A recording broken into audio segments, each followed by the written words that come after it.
and the way I see it, I think no matter who you're talking to be a good neighbor is I think there's kind of two things, at least from my perspective.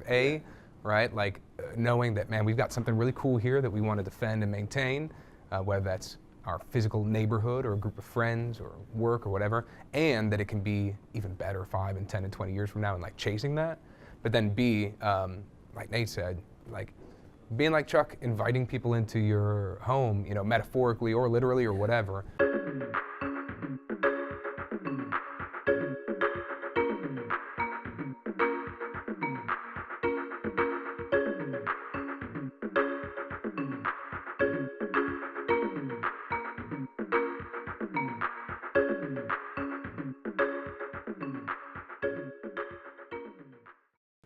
Well, welcome back to Neighboring, a podcast hosted by NeighborLink for Wayne, where we attempt to try to ask questions and figure out what does it mean to be a good neighbor. We are at Sweetwater Sound today with a couple of friends, Nate and Nate, and we're going to talk about Sweetwater Sound. Part of neighboring isn't so much about trying to be a good neighbor physically or practically just in our neighborhood. What we've learned is neighboring happens all over the place, and in any context you can be a good neighbor. And one of the best conversations I like to have is with workplaces and corporate environments where there's a lot going on and where individuals are trying to figure out what does it be a good neighbor in the context of work, not just at home. So thanks guys for being willing to be on the Neighboring podcast and talking. Sweetwater is quite a place. It's quite an organization, growing really rapidly, lots of people. I imagine it's not really all that easy to be a neighbor in Sweetwater. You can kind of walk around like you can on the street and probably keep your head down and not interact with a whole lot of people other than in your job. So why don't you, would love for you guys to fill in. Tell us about Sweetwater, give us kind of the rundown, and then we'll hop into the conversation about neighboring, because I think we have some good ideas and good topics to talk about today. Sure. So Nate, introduce yourself, tell us a little bit about Sweetwater from your perspective. Sure thing. So I'm Nate Edwards, sales manager at Sweetwater. I started at Sweetwater in May of 2005, and I actually came here for the job from Minneapolis, Twin Cities area. And yeah, back then, 2005, we were back on Bass Road, the building that's now the Point Church. I think we had about 198 total employees at that time. Okay. About 60 to 70 people in the sales crew. Fast forward, I mean, we're well in excess of 1,000 employees total here. I mean, 1,500 plus. And we've got, I want to say, 400 sales engineers now on the sales force. That's not even counting account coordinators, admin, and stuff like that. Yeah. So the sales floor in its entirety, just my department, is about 500 people, I think is safe to say. And yeah, so there's been a lot of growth, but it is interesting, and this isn't just a trite kind of lip service thing. Like, we have, I think, maintained really well, kind of a family, neighborhood kind of vibe here. It's super important to us, and we try very hard every day to do that. So. Yeah, I want to talk more about the culture and that neighborhood aspect. Nate, pleasure to meet you. This is the first time we've had a chance to meet. So. Pleasure to meet you as well. Thanks for having us on. Also, Nate as well, Nate Burkhardt.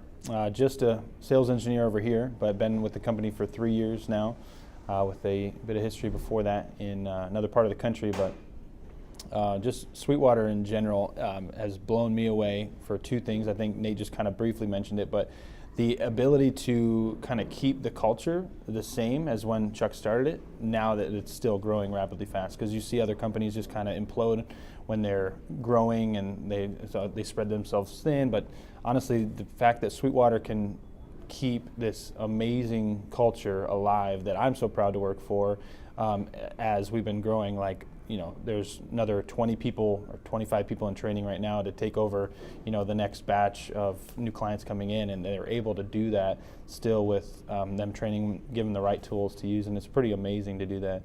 But also too, just hats off to Chuck, our CEO and owner, for really setting the bar high enough. I've been in multiple different companies in this industry, and it's so easy to just say negative things on other companies that cut corners or promo codes or anything like that, just to try to race, to sell brown boxes across the country. But Chuck has raised the bar so high that I want to walk in his office every day and say thank you, because it is unlike any other place on the planet. Like, even when I was working as a competitor, there's nothing bad you could say about Sweetwater.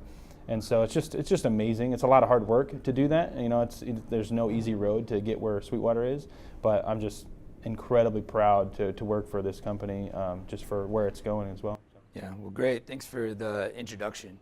For you that's been here for almost 13 years or so, and starting in one place and really almost quadrupling the amount of people that work just in your environment, what was the culture like when you started, and how has that really maintained since then? Yeah. So when we started, clearly a smaller company. Again, I think there was, with admin folks and stuff, probably 70, 80 people on the sales force. So yeah, we're approaching, I think, 5 times bigger than back then. And you know, it was always fun, right? Everybody here loves the gear, loves working with customers. You know, we're generally all musicians and technology geeks and stuff like that. So there's some amount of camaraderie that goes along with that, and that's just a blast in itself. But you know, on top of that, we do have an amazing leadership team and just great people to work with. I mean, when we talk about you know, culture and things like that, that comes from the top down, and the people who are leaders in the company have been around for so long and really exude the stuff that we want to exude. So it's easy to just kind of follow along. But B, people work here for a long time. Like I've heard it said that in our industry, which is, you know, music instruments and recording technology, that most stores you would expect to have people stay in their role for an average of 6-8 months. Yeah. But I want to say our average tenure is in the vicinity of 5 years in the sales department. You know, as it's grown, what's been cool about that is, I mean, you've got all this camaraderie, you've got a lot of people who have been pillars for so long that it's just easy to know really what's right and what's wrong, what's acceptable, what's good, because you can just follow the person that, you know, that's sitting next to you, and they're going to be doing the right thing, because that's a huge part of our, you know, culture, just doing the right thing for people. And it's kind of kept that largely through, I think, the values of, you know, autonomy for the salespeople, and also teamwork. In that we divide into small, you know, kind of compartments or teams that work together, not necessarily like as competing teams, but as kind of support teams. Okay. At this point, we've got, I think, 45 of those on the sales floor, so kind of wild. And those teams are called neighborhoods, right? So I was sitting in a meeting a little while ago with some other folks here at Sweetwater, and the topic comes up as we embrace these things called neighborhoods inside our facility, and I was like, we got to talk more about that, because I'm really curious what the neighborhood structure is. Obviously, NeighborLink and what we're trying to do in the community to facilitate neighborhood development. It's always really curious when big companies have figured out how to break themselves down and look at that in one way. So talk to us in terms of, like, what are these teams? Is neighborhoods always been the term, or how did that come about? Yeah, neighborhoods have been the term since that whole, you know, concept rolled out here, which I think is in 2002. Okay. So we've been doing that for about 17 years. And it's evolved a bit over time. Sure. I mean, at first, I think our chief sales officer, Jeff Radke, had seen another company, and which one it was escapes me, that had those kinds of divisions in their sales team. He's like, that's a cool idea. I want to run with that. And it was maybe a little more nebulous in the beginning, but as time goes on, we see what works, what doesn't, and what is always at the core of it is the idea that, man, peer leadership, you know, just having people that are in it with you, you know, not lording stuff over you or anything like that. Like, that's really like the strongest thing that can help anybody along. And since we are a company that is in every aspect thinking long-term rather than, you know, quick cash in, that's been huge, because you have a group of people, 8, 10, 12 people in this neighborhood that are all looking out for one another, and they get to know one another. Yeah, I hope that answers the question. So in these neighborhoods, there's 8 to 10 people. What's kind of the makeup or the breakdown of kind of a neighborhood? Sure. Well, it's a big variety of people. There's a bunch of stuff that we look into to try to build neighborhoods, and that's a whole thing we do every year. We mix them up a bit. Sure. Teams that are working great, we try to keep together. Teams that could use a little change, we try to change that up. But you always have to keep recombining them and stuff, because the floor is growing so quickly, and we never want the teams to get so big that they're clumsy. You know what I mean? So Usually 8 to 10 people is kind of the sweet spot for how a neighborhood year starts. And as time goes on, that'll end up being 9 to 11 or 10 to 12 people by the end of the year, based on hiring. So there will be 2 neighborhood leaders. Nate here is one of the neighborhood leaders. So an exemplary salesperson who looks out for people and has a heart for teaching. That's optimal. And we've got 2 of those folks who are still doing the sales job, like all the normal sales stuff. But everybody in the area knows, like, I can come to this person for advice. They're going to give me some good pointers and some good leadership in general, and that's what that's all about. So Nate Burkhardt, tell us about, like, you started working here about 3 years ago or so. What was that like for you coming into that? Was that culture attractive when you were interviewing? Did you, like, kind of as you get into it, what's been your experience? It's insanely attractive, yeah, because that there's a group of people. I think of, like, just the neighborhood leader in general. Like when I was in incubation period, I had 100 questions a day, and knew there's just someone there outside of just the normal sales training and stuff like that. There was someone I could just come to and talk to. So it's great to have that. And the neighborhood in general is just such a great kind of example of life outside of here too, because when you are in that incubation process, you feel like you're getting to know these core people. There's 13 people in our group right now. I have 2 people in what we call Sweetwater University, which is the training program, and they're going through a ton of stuff through their normal 8 hours here, and then afterwards they just have a ton of questions, whether it's internally or if it's just product stuff. They have questions, and so you have someone you can go to. But on the flip side of that, when you've been here for a while and you actually take a day off or you're out of the office, your neighborhood is responsible for what goes on with your book of business. So if people are trying to get a hold of you, you always have someone there that's going to say, hey, I'll step in, I'll take care of that customer for you. So you're on vacation or you're sick, you don't have to worry about it. Same thing, when you're working, you're going to be taking care of someone else's in your hood. That's part of the job, right? So nobody's like, oh man, I've got to do this extra work. No, that's awesome. I'll take pride in doing that and taking care of their customer, because everyone else in your hood is taking care of you. So it's a beautiful example, actually, of a successful business that can run not out of greed or I want to do my own thing, you do you. No, it's like, let's do this together. Let's build camaraderie, and we can even take that outside of work too, where we hang out and do actually some pretty cool functions together. So when that's all working, obviously you guys are going to talk about it because you've really bought in and made personal investments, and I'm sure, like anything, you have to kind of pour into. You got to be open to it in a way. Yeah. What happens is that because of that structure, obviously it's there and it's important. How do you guys, in a way, kind of screen for the neighborhood concept? I'm sure it's part of the interview process, if you can get along with people and are you going to buy in and like that whole process. But it seems like from your tone that this neighborhood concept is really embracing in general. Like it's more positive than negative. Mm-hmm. That most people are coming in. What happens when it doesn't work? What are kind of the breakdowns when it doesn't work? Is it life? It's a good question. Behavior? Yeah. What things can kind of throw a wrench in the cogs? Yeah. Well, fortunately, like our hiring process is super, super, super stringent. It's long, it's tough. So I hope I speak for both of us. I felt pretty proud, to get into the Sweetwater family, because everybody in our industry, like, they look at the company and they're like, that's tough to get into. So already we do the interview, we do personality testing, we do a variety of stuff, and definitely, like, people with high ethics and high ability to work with other people, that's huge. So usually the thing jives pretty well. Usually I would say, the breakdown happens, I think it is life. It's usually stuff outside of work when people are overwhelmed by one thing or another, because everything kind of bleeds into work. And as a manager, and I was a neighborhood leader for years leading up to that too, and I bet Nate feels this way as a neighborhood leader, we do have to look out for people, and when people start slipping or when you start to get that vibe, man, maybe everything isn't great with this person. Like we do have to make ourselves available and try to do what we can. Yeah.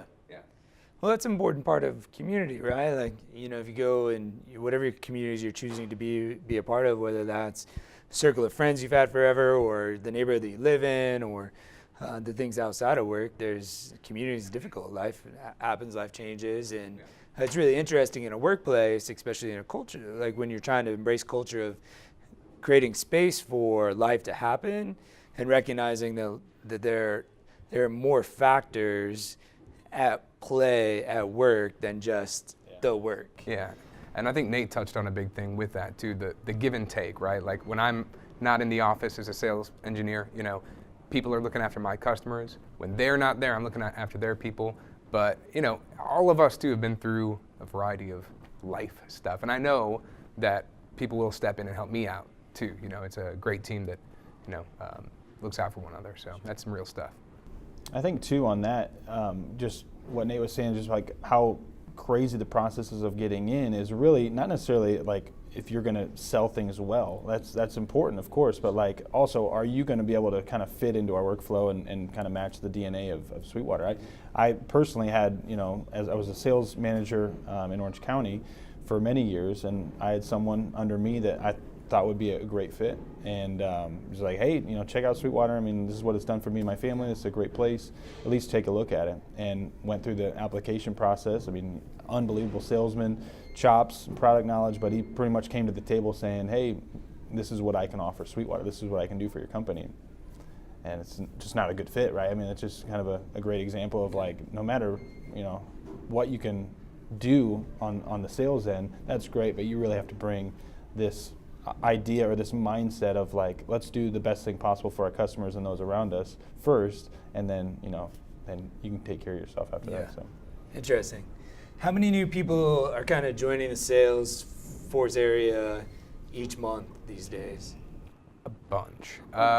So basically every 6 weeks we have a new class in Sweetwater University, which is our training program. And basically it's made of 2 modules. There's 2 6-week modules with a week of practical application in between.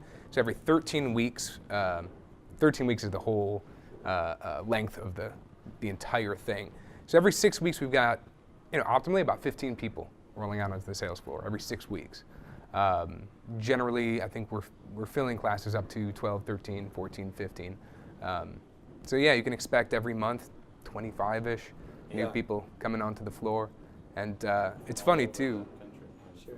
Yeah. I mean, I came from Minneapolis, you from California, right? And it's funny, like I came right out of recording school too, a pretty good one. And I'm like, Sweetwater University, that sounds so quaint, a little retail training thing. Yeah. And it annihilated me. It's really an intense training session. Sure. So.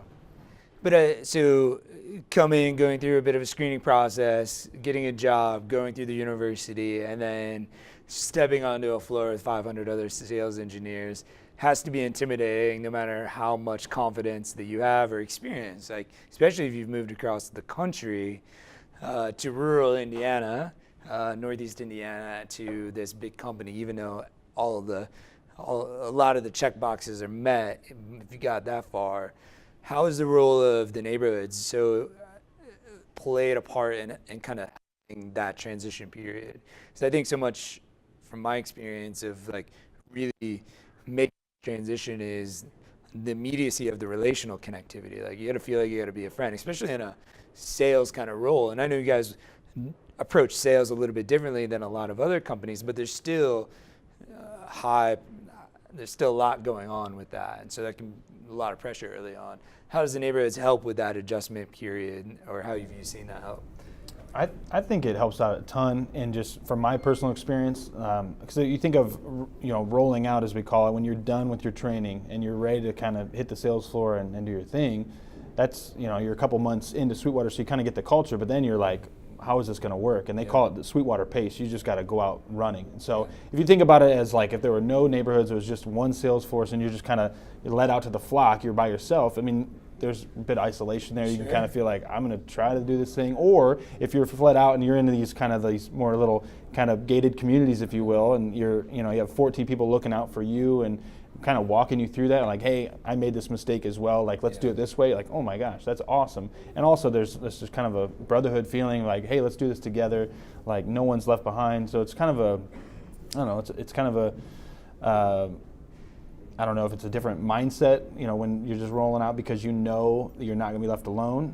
Even when you're coming out, you're constantly in these coaching sessions as well, saying, hey, this is what you're doing great. Keep that up, but let's work on this. And so it's like, oh, yes, let's do that better, because there's just certain things that work really well here. And so if you are surrounded by people that are encouraging you, it just makes it that much easier. I bet. Do you guys do anything environmentally to help facilitate the neighborhoods in terms of like how people's desks are connected, and if it moves and you switch neighborhoods? Like what does environment look like to help facilitate this stuff? You would not believe the amount of planning that goes into this annual move. Like it's wild. I mean, there's I think 10 people-ish on the sales management team, including some of the sales admin folks who are really important in doing this stuff. But we have probably, 4, 5, 6 staff meetings that are largely like figuring out how this is going to work next year. Like first we've got to figure out, okay, we've got these ballots, everybody votes on neighborhood leaders. Great, now we have our crew, so who's going to work best with whom leadership-wise? Okay, that'll take us 6 hours to chew through. Now, who's going to work well with them as a team, right? What are the other 6 or 7 or 8 people with them? And then we get that done. Now we've got maps, and it's like, it feels like an old war room. Like we've got these huge papers out, and we're moving stuff around. So we try to do everything we can to facilitate, everything from eye contact between people to like, we've got so many different people. Like we've got soft talkers and loud talkers, and like trying to figure out like where to put people so they can communicate and feel comfortable and get good work done and stuff. So there's a lot to it. A lot to figuring out the environment, but that switches and molds and changes with the team. You mentioned just there that I hadn't heard yet, but the idea there's a voting on the neighborhood leader. Mm-hmm. So it's a very democratic process. Like, is it just like once a year everyone's putting in who needs to be a neighborhood leader? So if your neighborhood could have 5 leaders out of it for the next year, or does that one neighborhood just end up having either keeping the same leader or a different leader? It's a great question. So people are encouraged to submit a number of votes. It's not just one. So we end up with this Excel spreadsheet, right? That's just real deep. That'll have all 400 plus, this year 400 plus people on it, and sorted by the number of votes they got. Then we have to figure out how many do we need? Because we have an optimal size of the neighborhood. So those are, everything kind of hinges on that. So if we have 45 neighborhoods, we'll need 90 leaders. So we're going to look at the top 90. Also, we ask those people if they're interested in it. Because, some people are really wired to do that leadership, peer leader thing. And some people maybe don't want to have so much to do with it, which is fine. Those are definitely in the minority, but we give them an opportunity to say, maybe not. Maybe that's not my thing. So then we take that list, and basically we have to, it's not like one neighborhood is going to have a larger number of leaders or anything like that. We've got to just distribute it, 2 leaders per neighborhood, and it's largely an organic thing, just trying to figure out, did their team work really well together last year? Sweet. How much of that can we keep together? Yeah. And it's always a challenge, right? Because if you have 2 strong leaders, even like a more senior person who has a more junior person that maybe came in with them last year, and they're like, oh my gosh, they've grown so much. You want to keep them together, but is this junior person now ready to go out, right, and lead their own team or whatever? Sure. So it's a pretty organic process. Right. And it's really just based on the interplay of people. Yeah. That's it. So is this just part of the culture and part of the expectations? Are there incentives or reward systems or anything like that that plays into the neighborhoods in terms of, if you're a leader, you have these set of things that allow you to kind of do whatever? Or is there some of that part in it? I know from one of the things we're learning a lot about neighborhood associations out in the community. We're studying a handful of neighborhoods and looking at what makes the democratic process work in an environment where it's nobody's responsibility to play. No one has to be a part of the neighborhood association. And in many neighborhood associations, or really clubs in general, member-based clubs, the leadership is always the struggle, because what's in it for me? What's the incentive? What keeps me connected? What's the value proposition? In a workplace is different, obviously, because you're connected, your paychecks, there's certain things we play a part of, but when there's things over and above what is required to me in terms of how I'm being monitored and managed. So I'm curious, are there things like that, or is this just because the culture is so ingrained, it just works now? I think that there are a few, like a handful of just perks of being a neighborhood leader, but honestly the big reward is just honestly being that role. When people are rolling out and people are needing you for information and just be like, oh my gosh, I don't know what to do in this situation. That's a great feeling as a teachable moment, like, hey, let's do this, because they're going to then in 6 months teach someone else, about that. So I love that. And kind of the same with, like, you're asked to teach a lot of Sweetwater University classes, and so that's kind of the opposite, right? There's no perk there. You're actually taken away from your business, but you go in and you invest in these young people, maybe not so young, people's lives who are trying to get onto the same sales floor as you, and you're walking them through, whatever it's product stuff or if it's sales stuff. You get to actually kind of help them along the way of saying, hey, this is some of the stuff you're going to be running into. Let's work on these chops now, or like, let's strengthen this part of your salesmanship. And so when you do come out on the sales floor, man, you're going to be ready for that. And so I love that part of it. That's fantastic for me, is just to get in front of people and say, hey, I've been in your shoes. I'm not the know-it-all, but I've learned a lot, and this is what I've learned. And so it's a great role to play. Yeah. Some of the perks, right? And we always want to be careful, because we want our leaders to feel really good about what they're doing, not like it's just drudgery that they're being dragged through. So you always want to have some cool stuff there. And one big one, right, is having access to help from an account coordinator. So every neighborhood has sales engineers and one, maybe two account coordinators, and those are like sales admin folks that really are kind of like the glue that holds the whole thing together. Like we couldn't do it without them. They, for the whole neighborhood, those are the people who, hey, if I'm out today, they're going to forward the voicemails to everybody. They're going to check my email and make sure stuff gets delegated right. But for those neighborhood leaders, the account coordinators, they can do a variety of other stuff that actually helps them build their business, right? So all sorts of administrative tasks like writing up purchase orders, putting together big quotes, figuring out all that kind of stuff that can take a long time. So that's a perk. Yeah, there's some other little things for the leaders, but like you said, I always felt it when I was a neighborhood leader. Like it was fun to be just out in front and helping people along. And from time to time too, we do contests, whether they're vendor sponsored or internal. That neighborhoods, they compete as a unit, right? Yeah. So like the yellow tag promo, like we do this thing every year. It's kind of a very retail, salesy kind of thing. Like we've got a bunch of demo and B stock and open stuff. We've got open box stuff we've got to get rid of. So we're going to call those yellow tag. And how many of those items can you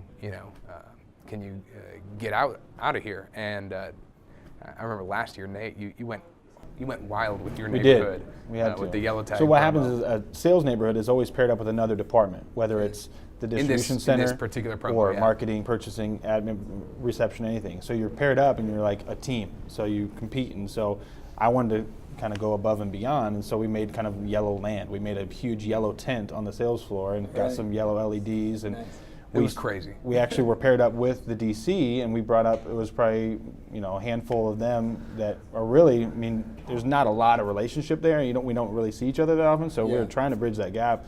So we just brought coffee and donuts for them, had them come up. We just said, meet us under the tent, and we're just going to hang out for a little bit, and we got to know them, which is great. So we see them now in the hallway, we're like, hey, remember the tent thing? That was awesome.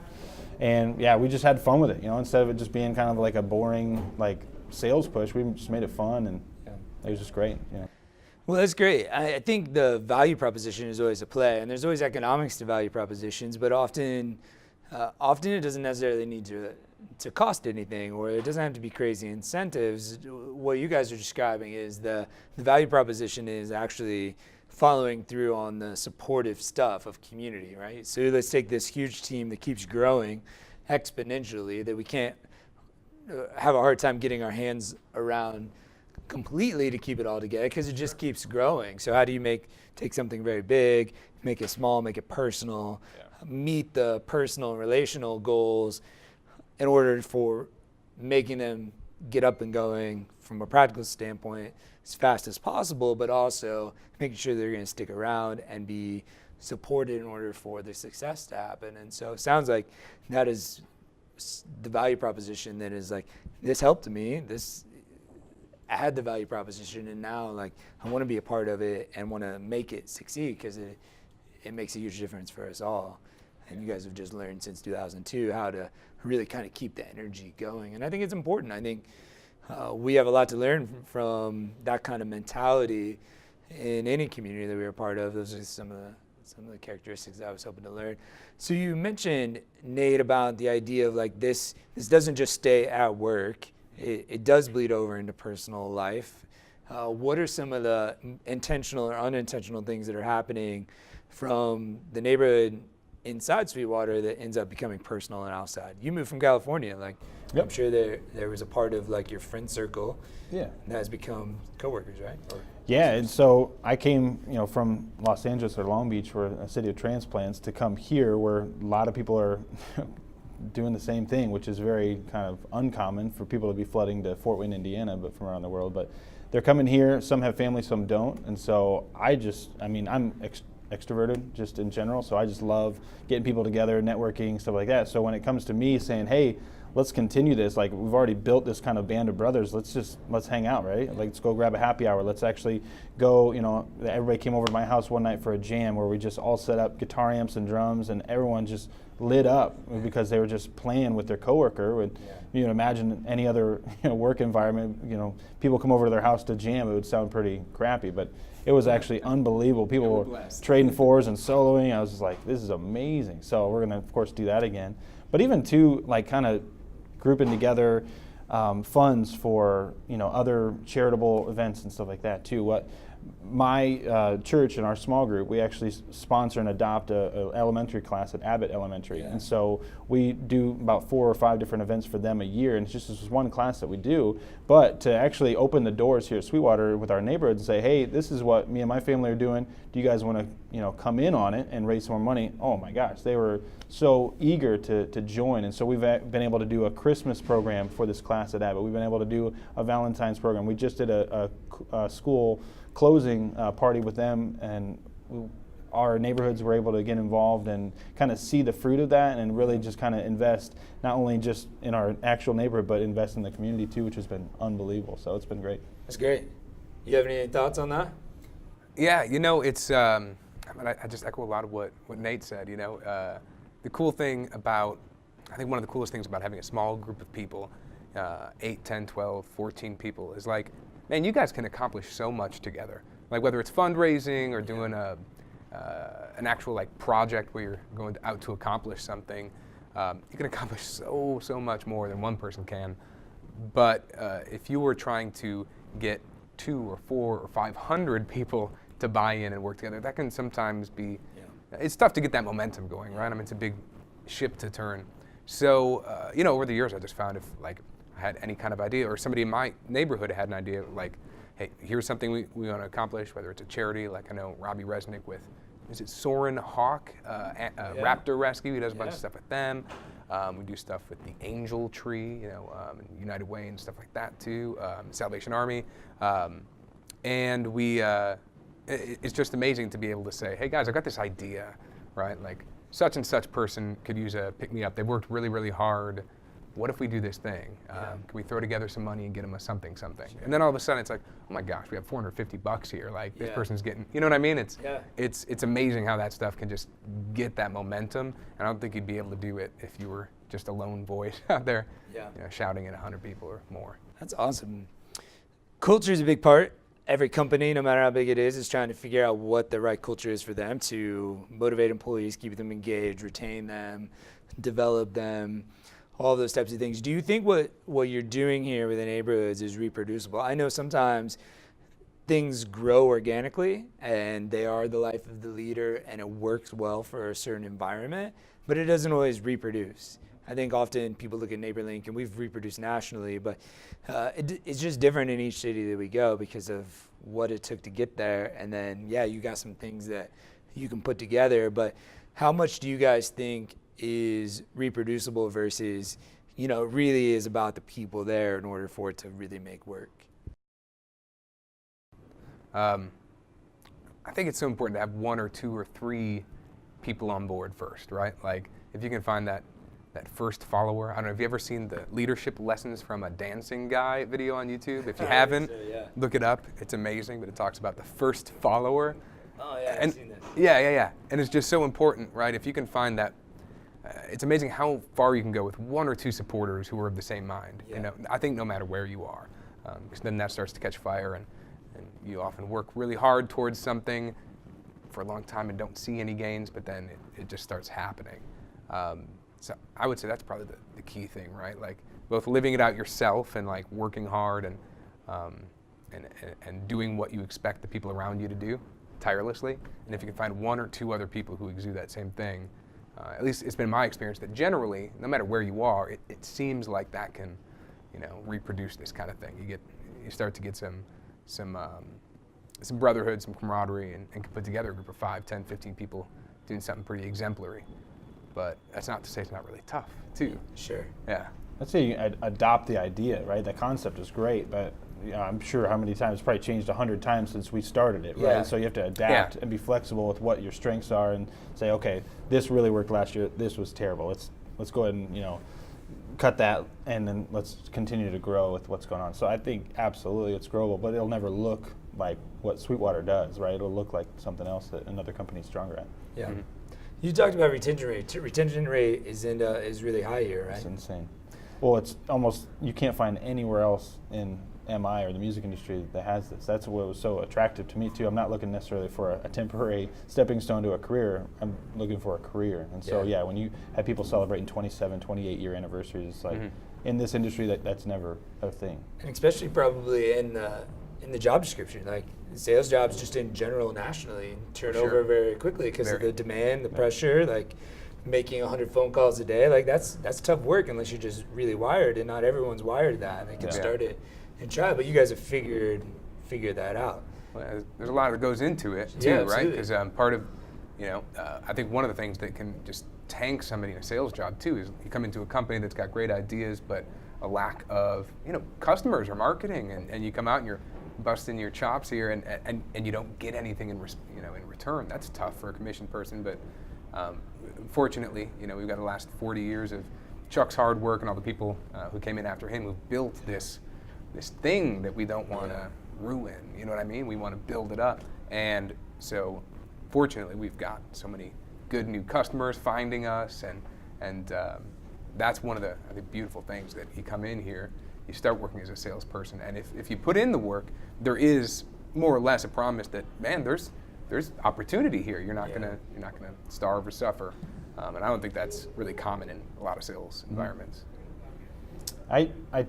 Like I said, I teach a couple of the Sweetwater University classes, and so I get the people who are coming in like 2 weeks in, and I really kind of frame it as this, right? So Chuck started this company in of course, a VW bus, but also in his home. He opened his home to the first couple employees, and so honestly, just framing it of don't look at it as the huge Sweetwater it is. Pretend that Chuck gives you the keys to his house as employee number 2 and says, hey, run this business for me. And so if you have that mindset, gosh, I mean, it's way different than saying, oh man, if I screw up, it'll fall back on, a couple hundred people. But no, be like, no, I'm going to help Chuck succeed. I want this Sweetwater thing to grow. And so if you have that mindset, it just kind of works. Well, I think it permeates because so many people do. And you were talking about, turnover and retention. I want to say every year I've been here that I've been aware of it. I mean, our turnover is, in our department at least, sales is in the vicinity of about 10%, which is astronomically low, both in our field of work, sales, and in our industry too, MI. So it's been cool. Well, a big part of this podcast, this is really exciting. I'm always really curious about organizational cultures and places that are focused on its people more than just bottom line stuff and is connected. And so this has been really interesting for me. And I'm sure those that tune in are also as well. There's lots of people that are really interested in Sweetwater's growth and success. And I think it's clear today that the focus on people and creating community is one of the most significant parts about the growth and the success. One of the things that I love the most about the sales process, from what I know, is how customer focused and relational it is more than it is just purely about transactions. That if you focus on the relationships, the transactions will come. Like, it's a service mindset, and that's a big part of the culture, I think, as well. So to kind of wrap up here, I'm really curious, Nate Burkhardt, from your perspective, what does it mean to be a good neighbor as a coworker at Sweetwater? Like, what does it mean to be a good neighbor in a neighborhood at Sweetwater? Sure. I think internally it means exactly what we were just talking about, right? Just not necessarily in it for your own business, but lending a hand where you need, if it's a teaching moment or if it's actually getting in with another sales engineer's customer, walking them through the process, walking them through a sale, a quote, a product that they're interested in. That's huge because it's not every man for themselves. It's let's grow this thing together, right? So my business is going to grow from it. Your business is going to grow from it. We're going to have better relationships with our customers, which means, of course, more customers coming back, more people having a fantastic experience saying, hey, John wasn't available, but Nate stepped in and took care of me. That was awesome. I'm going to send my musician friends your way to make sure you get the same experience. It just speaks volumes because a lot of companies aren't necessarily built that way. It's like, hey, I don't have time for that. That customer's gonna have to wait till they get back. We're just like, no, we care about the relationship. We care about the people. So yeah. Nate Edwards, what does it mean to be a good neighbor with your customers? With our customers, yeah, that's a great question. And the way I see it, I think no matter who you're talking to be a good neighbor is I think there's kind of two things. At least from my perspective. Right, like knowing that, man, we've got something really cool here that we want to defend and maintain, whether that's our physical neighborhood or a group of friends or work or whatever, and that it can be even better 5 and 10 and 20 years from now and like chasing that. But then B, like Nate said, like being like Chuck, inviting people into your home, metaphorically or literally or whatever. When you look at what Sweetwater does on any given year, a few weeks from now, we're going to have Gear Fest where 15,000, 16,000 customers are going to descend on Fort Wayne from all over the country. And it's not something you have to pay to go to, right? You just come and we got workshops, we got, good food. We've got all sorts of like industry luminaries here teaching classes and doing shows, and it's always pretty wild. I mean, thousands and thousands of people here come for that, and it's really not built necessarily for any kind of like immediate payoff for us. It's just like, man, we get to go out and meet people that we only get to meet on the phone, right? As far as customers go, and that's really pretty awesome. Or if you look around, if you're only listening to the audio of the podcast, you won't quite get this, but on the video, right, we got the warehouse behind us. We were set up, 10 minutes ago, over on the mezzanine over here, where we had to move because of the skee ball sounds, right? And Chuck's built like a free arcade, right, for customers and employees to come and enjoy, and cafeteria where, employees, our families come all the time, and we just are, open the door, let people in and treat them like family. And that might sound kind of trite, but it's cool to be at a place that actually does live that out in a pretty real way. Might sound shy, but the next time you come to Sweetwater, you'll know exactly what he's talking about. So come to Northeast Indiana and come to Sweetwater. Please do. Play ice ball and get a coffee from a coffee shop and buy a guitar on your way out, right? Why not? Yes. Sounds great. Guys, thanks for joining on this episode of Neighboring and sharing about the way you guys are trying to figure out to be good neighbors, good coworkers, good professionals in this environment. And thanks for your investment in Northeast Indiana and really the charitable community. Sweetwater is one of the most charitable companies in all of the region, not just from the leader, but really from top down and in different ways. And so that's a huge part of it, and we've received the benefit of that over the years, so we're grateful for that. Thanks for tuning into this episode of Neighboring. We'll be back soon with more discussions on what it means to be a good neighbor.